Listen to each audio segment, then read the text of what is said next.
Нурпресстен жаңылыктар түрмөгү саламатсыздарбы. Кече Чүй облустук акимчилигинин алдында нааразылык акциясы болуп өттү. Көрсө Аламүдүн районунун 655 тургунунун жер тилкелери боюнча кызыл китептери жокко чыгарылыптыр. Алардын айтымында жерди сатып алышкан жана жер мунапысы менен мыйзамдуу берилген. Митингдин катышуучулары кызыл китеп алып жатканда тиешелүү мекемелерден түзүлгөн комиссия оң корутунду берген. Бизде баары кеч ойлонуп, кыймылдагы ошого жараша болот эмеспи? Тагыраагы аталган райондун акиминин орун басары Өмүрбек Тайтелиев жер тилкелерине документтерди тариздөө убагында прокуратура мыйзам бузуу болгонун аныктап, ишти сотко өткөрүп бергенин, акыркы чечимде сот чыгарарын билдирди. Көрсө, бул иштин баары райондун мурдагы башчысынын тушунда болуптур. Ошондо чоңдор алмашкан сайын ортодогу карапайым калк сыздап кала берет экен да. 60 кишиники болсо да бир жөн 600дөн ашык адамга кызыл китеп берип жатканда азыркы туура эмес деп тапкан прокуратура каякта жүрдү эле. Апендинин кызындай мактап келген Чүй облусунун ыйгарым укуктуу өкүлү Канат Жумагазиев ушуга чейин деле ооз толтура айта турган иш кыла элек. Жер мунапысы боюнча канааттандырарлык деңгээлде иш жүргүзбөгөн үчүн иштен кеткен мурдагы губернатор Нурил Алымбаевдин жолун жолдогону калдыбы? Митинг дейбизби, нааразылык акциясыбы айтор мунсуз маселе чечилбей калды окшойт. Айталы дегенибиз ички иштер министри Улан Ниязбековду өкүл баласы кичине уят кылып койду көрүнөт. Эскерте кетсек, 28-июлда кечке жуук Ош шаарында 60тан ашуун жол кайгыл кызматкери акцияга чыгып, жетекчисин иштен алууну талап кылышкан. Андан улам ички иштер министрлиги комиссия түзүп, иш текшериле баштаган.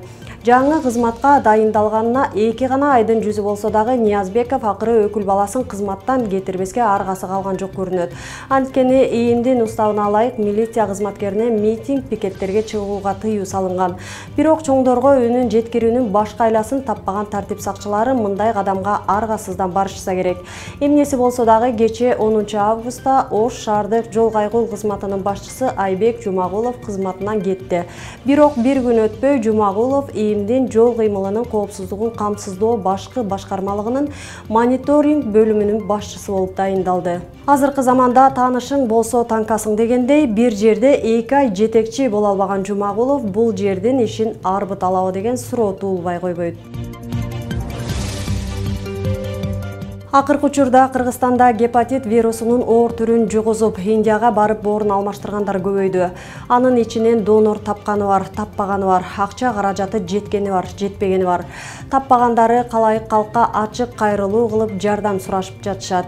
Индияга барып келгендер анализ тапшырганга эле 5000 сом кетерин айтышууда. Ал эми операцияга 35-40 миң доллар кетет экен.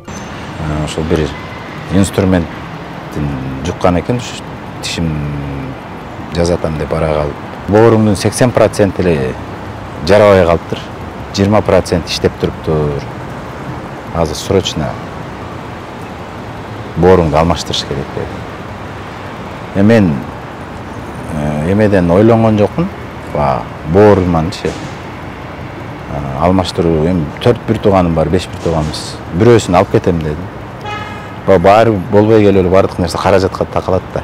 Бирок негизги маселе бул жерде саламаттыкты сактоо министрлиги тарабынан жугуштуу илдеттин алдын алуу үчүн тиешелүү иш-чараларынын жүргүзүлбөгөндүгүндө болуп жатат.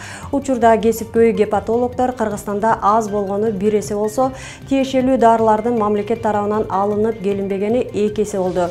Ал эми санэпидем көзөмөл кызматы тарабынан эч кандай профилактикалык иш-чаралар көрүлбөгөнү 3 эсе болууда. Дарыларды жеке фарм компаниялар гана алып келип, буга кошумча ал дарыларынын жасалмалары да аралаш болууда. Жада калса, коомчулукка жугуштуу оорунун алдын алуу үчүн тиешелүү маалымат жеткирүү иш-чаралары дагы жүргүзүлбөгөндүгү таң калтырат. Дарылардын мамлекет тарабынан сатылып келбегенин адистер оорулуулардын саны боюнча расмий статистиканын жоктугуна шылтоолошот. Бирок кесипкөй гепатолог Дилшат Мамажанов ага бир айда эле жаңы катталган оорулуулардын саны 250-300гө жетип атканын айтат. Ошонун көпчүлүгү аялдар экен. Ооруну жугузуу очогу учурда тиш дарылоочу стоматологияларда болуп жатканын айтат. Жугуштуу гепатит Б менен Цны дарылоого болсо, гепатит Д дельта агент түрүн дарылоого болбойт. Мында боорду алмаштырууга туура келет. Адистердин айтымында гепатиттин 5 түрү бар: А, Е, Б, С, Д. Алар өмүргө эң коркунучтуу гепатит Д дельта агент түрү стоматологиядан, маникюр, педикюрдан, косметология жана капельницадан кан аркылуу жуга турганын белгилешет. Врачтар жугуштуу илдеттин алдын алуу үчүн вакцина алууга кеңеш беришет. Ал эми тиш доктурга барган учурда жуктурбоонун эң жакшы жолу катары керектүү жабдууларын өзүбүз сатып алып барсак туура болоорун айтышууда. 17 июлда президент Садыр Жапаров мамлекеттик тил жөнүндөгү мыйзамга кол койду. Демек, тил мыйзамы күчүнө кирди десек болот. Кечээ Маданият, маалымат, спорт жана жаштар саясаты министрлиги кыргыз тилинде белгиленген чекти аткарбаган үчүн 2 телеканалга айып пул салганы белгилүү болду. Ал эми мамлекеттик кызматкерлерге иш кагаздарды мамлекеттик тилде жүргүзүү милдеттендириле турганы айтылган. Бирок борбор калабызды кыдыра турган болсок, ар кайсы тилде башаламан жазылган көрнөк жарнактар күбө болобуз. Шаарды кыдырып, жакшылап караган адамга кайсы өлкөдө жүргөнү өзүнө түшүнүксүз болуп калат. Дүкөн, кафе, ресторан жана дарыкана, сулуулук салондор деги койчу бардыгынын аталыштары ар кайсы тилде аталып жазылганын көрөбүз. Бир карасаң англисче, бир карасаң кытайча, дагы бир жери орусча, кээ бир жери корейче, андан мындан бир кыргызча. Мындай башаламандыкты жоюп тартипке салуучу шаар бийликтери кайсы жакты карап отурганын бир Кудай өзү билет. Ал тургай мамлекеттик тил саясатын жүргүзүүчү комиссиянын жайгашкан көчөсүндө деле ушундай эле көрүнүш. Биз бул маселе боюнча атайын баш калабызды кыдырып, жөнөкөй жарандарга суроо менен кайрылдык. Эми орусча болсо, кыргызча эле жазып койсо, азыр орустун баары конкретно түшүнөт орусчаны. Эми мен кыргыз тилинде. Англисче жазылган туурабы? Англисче эми жакта англис жок болгондо эми аны жазып койгон, орустук эле жазып койду мен. Кыргызстанда кандай жазылыш керек сиздин оюңузча? Менин оюмча кыргызча же орусча жазылсын болду. Биз деле башка улуттарга барганда деген алардын тилдери менен окуп билип койсуп аларды.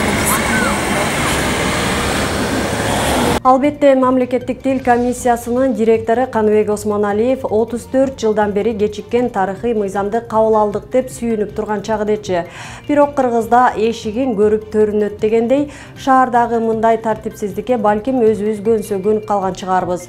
Бирок четтен келген туристтерге мындай кемчилик оркоюп көрүнүп турганы айдан ачык.